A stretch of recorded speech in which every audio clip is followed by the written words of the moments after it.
In this video, our main goal will be to show that if x and y are regular sets, then the sum x plus y, the product xy, and the asterate x star are also regular sets. We'll do this by showing how to construct NFAs accepting these sets.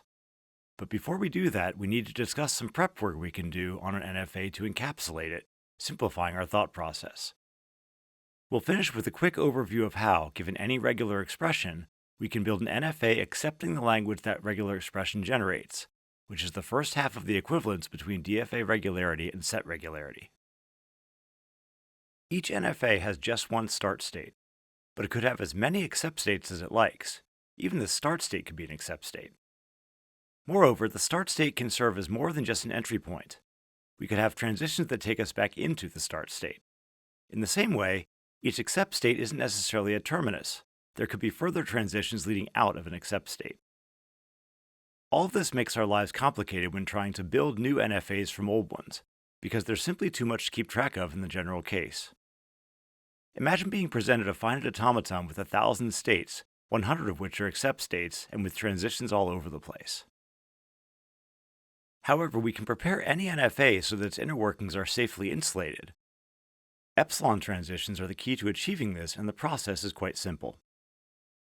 This can be done with any NFA. We'll illustrate with this simple DFA. First, create a new non-accepting start state, and add an epsilon transition from that to our old start state. This ensures two things. One, that our start state is not an accept state, and two, that there are no transitions into our start state. This new state won't affect the functioning of our original NFA. When we run it on any input string, we'll start by occupying the new start state. But the epsilon transition will immediately give us a branch starting the original NFA, which will proceed just as before. The branch of the new start state not being accept state will have no effect on what strings are accepted. And having only an epsilon transition, this branch will die as soon as the symbol is read from the string. Next, add a new accept state, and epsilon transitions from all old accept states to it. Make this the only accept state. This also ensures two things. First, that we have a unique accept state, distinct from our start state. And second, that there are no transitions coming from that accept state. As we process an input string, this new accept state serves simply as a single beacon, indicating whether we occupy any of the original accept states or not. Anytime we hit an original accept state, the epsilon transition lights up a branch at our new accept state. And with no outgoing transitions, this blinks back out whenever we don't occupy one of those original accept states. It's easy to see that all our new NFA does, in effect, is run our original finite automaton and give the same result, except if our input string finishes at an old accept state and reject otherwise. Thus, the language accepted by the finite automaton doesn't change, but we've arranged our NFA to have four crucial properties. It has a unique accept state, distinct from its start state, with no transitions coming into the start state and no transitions coming from the accept state. The reason that we've done this prep work is that these epsilon transitions insulate the rest of the finite automaton from the new start and accept state. We'll encapsulate the rest of the states into a figurative bubble. We'll be able to leave the entire original inside finite automaton untouched in our constructions, ignoring its details altogether, and only make changes to the two new states that we see from the outside. Now we're ready to construct some NFAs. Recall that we want to show that if x and y are regular sets, then so are the sum x plus y, the product xy, and the asterate x star. Suppose that x and y are regular sets. By definition, there are DFAs m and n accepting x and y respectively. In other words, L of m is x and L of n is y. Suppose that we've already encapsulated these as we discussed. As a warm-up, let's show that the sum x plus y is regular, even though we've already shown this via the product construction. What we'd like to do is build some new machinery around m and n to create an NFA that accepts the sum x plus y, which consists of all strings either in x or in y, or both. All we need to do is add a new start state with epsilon transitions to the start states of m and n, obtaining a new NFA that we'll call m plus n. To show this accepts the set x plus y, we need to prove an equality of sets, so we have two things to show. First, that every string in x plus y is accepted by this finite automaton m plus n. In other words, that w in x plus y implies w is an L of m plus n. Suppose that w is in x plus y. Then by definition, either w is in x or w is in y. When we start the DFA m plus n, we get three branches, one at the new start state and one at each old start state. If w is in x, by definition, running m on w will get us to m's accept state, so the left branch finishes an accept state of m plus n. On the other hand, if w is in y, running n on w will get us to n's accept state, so the right branch finishes an accept state of m plus n. Either way, our machine m plus n accepts the string w, so w is an L of m plus n. Second, we need to show that every string accepted by m plus n is in the set x plus y. In other words, that w in L of m plus n implies w is in x plus y. Suppose that m plus n accepts the string w. Then when we run our finite automaton on w, some branch must finish at one of our two accept states. If it finishes at the accept state of m, this means that we must have had a branch on the left side taking us from the start state of m to the accept state of m, meaning that m accepts w, and therefore w is in x. Otherwise, it must finish at the accept state of n, and similarly we must have a branch on the right side, taking us from the start state of n to the accept state of n, meaning that n accepts w, and therefore w is in y. Thus, w is in x or w is in y, so by definition, w is in x plus y, and we're finished. We've just shown that every string in x plus y is accepted by our NFA, and conversely that every string it accepts is in the set x plus y. So we conclude that the language accepted by our NFA is the sum x plus y as desired. Because our NFA m plus n accepts the set x plus y, the subset construction tells us there's also a DFA accepting x plus y, so we conclude that x plus y is a regular set. Now let's show that the product xy is regular. What we'd like to do is build some new machinery around m and n to create an NFA that accepts the product xy, which consists of all concatenations xy of strings in x with strings in y.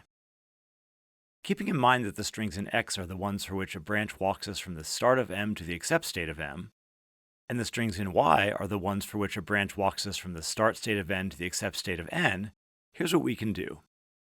Add a new epsilon transition from the accept state of m to the start state of n, so n no longer has a start state. Then change m's accept state into a reject state. Our start state is that of m. Now, what does it mean for a string w to be accepted by this new machine mn? It would need to give a branch that walks us from the start state of mn at the very top to the accept state of mn at the very bottom. The essential observation is that such a walk must cross the bridge provided by the new epsilon transition, because that's the only transition from the states of m to those of n. Formally, we have two things to show. First, we need to show that our new machine mn accepts every string w in xy. In other words, that w in xy implies w is an L of mn. Suppose w is in xy, which means that w is x times y for some x in x and y in y. The x, by definition, gives a branch walking from the start state of m to the accept state of m. And the y gives a branch walking from the start state of n to the accept state of n. Thus, the string w will give us a branch that makes the red walk, follows the epsilon transition, which consumes no symbols, and then makes the blue walk. The net effect is a branch that walks from the start state of mn to the accept state of mn. Thus, by definition, mn accepts w, so w is an L of mn. Conversely, we need to show that every string accepted by mn is in the set xy. In other words, that w in L of mn implies w is in xy. Suppose that mn accepts the string w. Then by definition, w gives a branch walking from the start state of mn to the accept state of mn. Such a walk must cross the bridge given by our new epsilon transition, which correspondingly splits the string into two parts. W must start with some string x giving a walk from the start state of m to the accept state of m, and the rest of w must be a string y giving a walk from the start state of n to the accept state of n. The net effect is that w equals xy for some x in x and y in y, so by definition, w is in xy.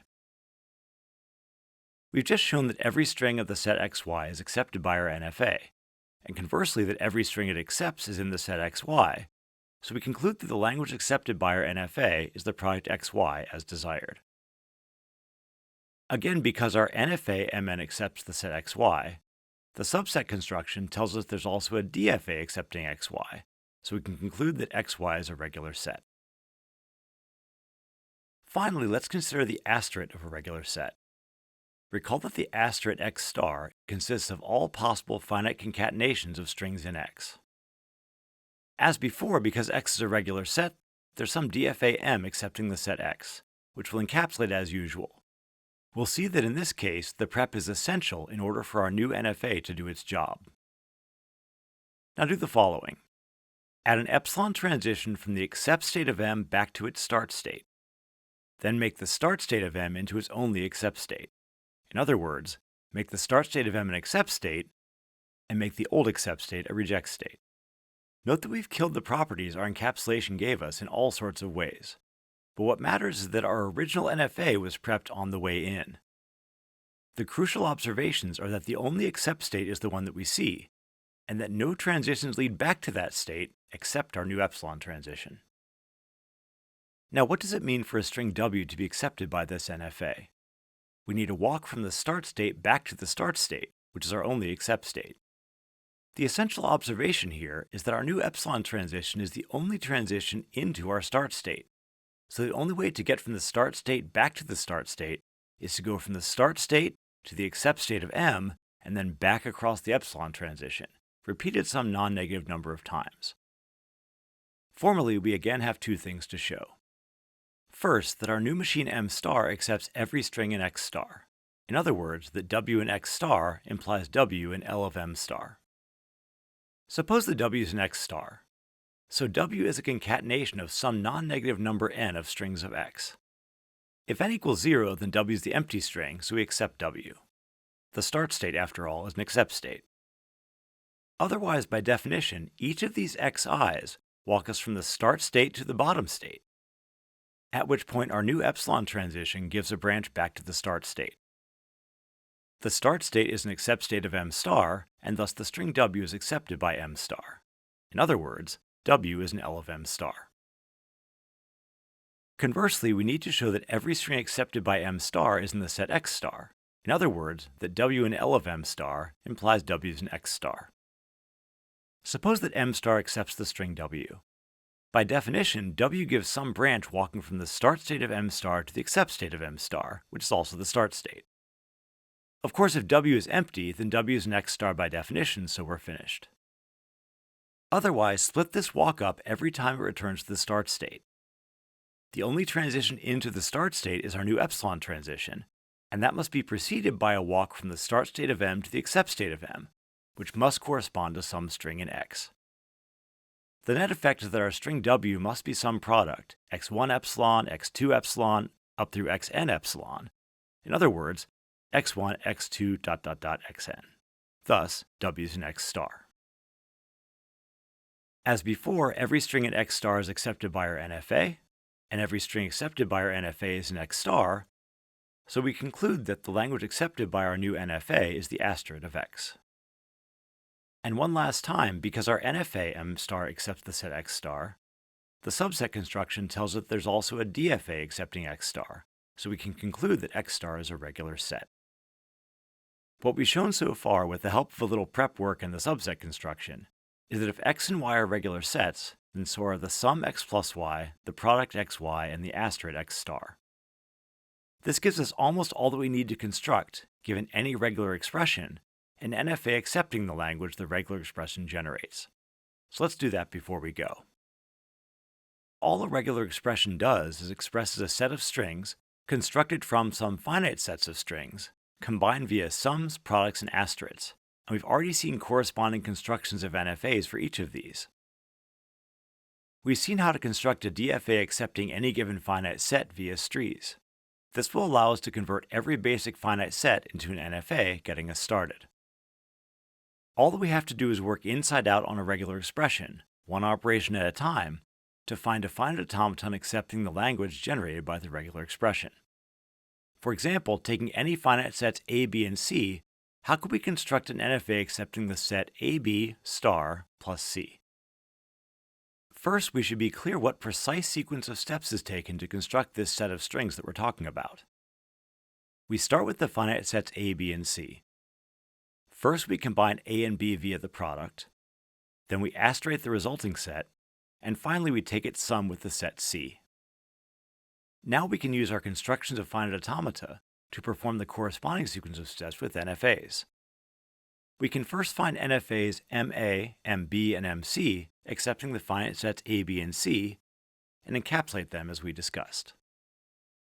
We can use our construction for products to combine MA and MB into an NFA MAB, which accepts the set AB. This already happens to be in the form we'd like. Then we can use our construction for asterate to turn MAB into an NFA M of AB star, accepting the set AB star, and then encapsulate this result. Finally, we can use our construction for sums to turn MAB star and MC into an NFA MAB star plus C, accepting the set AB star plus C. That's it. In short, the languages expressed by regular expressions are built, one operation at a time, from finite sets of strings via the sum, product, and asterate. All that we need to do is apply the corresponding constructions of finite automata, prepping each result first as necessary, to obtain an NFA accepting the same set. As usual, once we have an NFA accepting some set, the subset construction produces a DFA accepting that set as well. So we've just shown that every set regular set is also DFA regular. In our next video, we'll show how to do the reverse. Given any DFA, or NFA, how to construct a regular expression generating the language accepted by that finite automaton, which will finish the equivalence of DFA regularity and set regularity.